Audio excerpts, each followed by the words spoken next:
Siphinde sinibingelele babukeli bekama-VTV with Prince Bhekumndeni kaZulu. Before I move on, I would like to say Merry Christmas to all of you.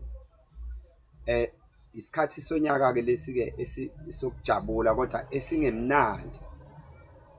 Ngiyafisa ukudlulisa lo mlayezo ukuthi bafowethu, each and every one of you, take care, please take care. Niyiphathe kahle emgaqeni abashayelayo. Nabahamba ngeenyawo nabo futhi beyiphathe kahle ukuze kwazi ukuthi besebenzisane nabashayelayo ngoba ingozi ayikhandwa abantu abashayelayo kuphela.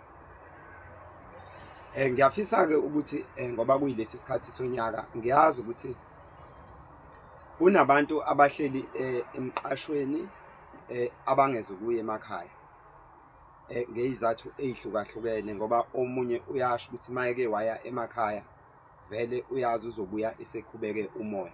Izinto ezikhona-ke lezo esingesize siyiphike ezenzeka kuwo wonke umuntu ophilayo la emhlabeni wonke ngoba sinaso nje ucwezu lokukhuluma esintwini ukuthi akukho muzi ungashuni intuthu. Siye sithi phecelezi ngolokucela umsebenzi, each and every cloud has got its silver lining. Kodwa meaning yalokho ithi akukho mango ungenaliphi. Ngiyafisa ukuthi wonke umuntu eyiphathe ngendlela nabaneyinkinga ayikho ifamily engenankinga bafowethu. Kuzanye ukuthi ixazulule ukuhlangana kwethu lesi sikhashana esincane leli viki noma lo 2 weeks. Umlayezo wokugcina lo siyagcina ukukhuluma njengamanje. So sesibonane next year. Abantu beyiphathe kahle nabangazwani bezame ukuxhumana bekulungisa leyo nto ngoba ukuba ifamily ohleze kuba into ekhona ngoba ekugcineni siyadingana futhi akekho ozophila forever. Mangabe umuntu esehambile emhlabeni uyayidinga ifamily yakhe. Thina sineyinkinga mhlambe noma abaneyinkinga namafamily ngiyafisa ukuthi yilungiswe lezo zinto futhi sengathi ingalunga. Uhlangane kahle uhlukwane kusemnandi.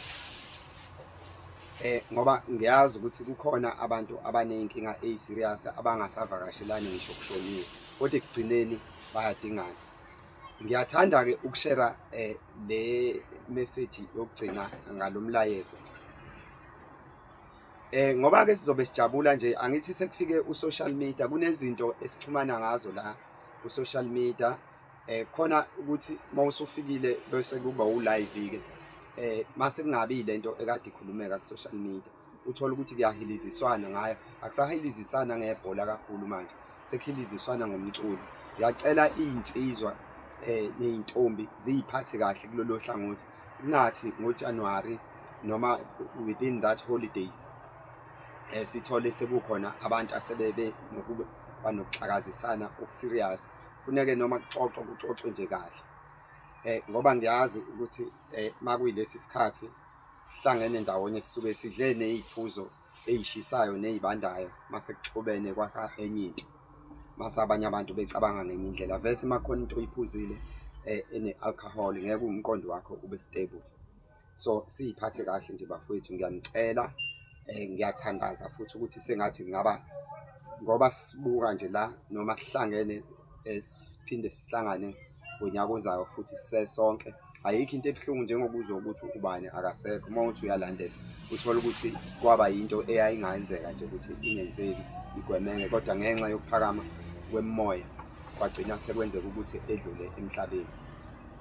Enye into-ke engifuna siyibheke bafowethu ngoba kuyilesi sikhathi umuntu udla noma yikuphi akekho la okuthiwa ena akazi ukudla khona.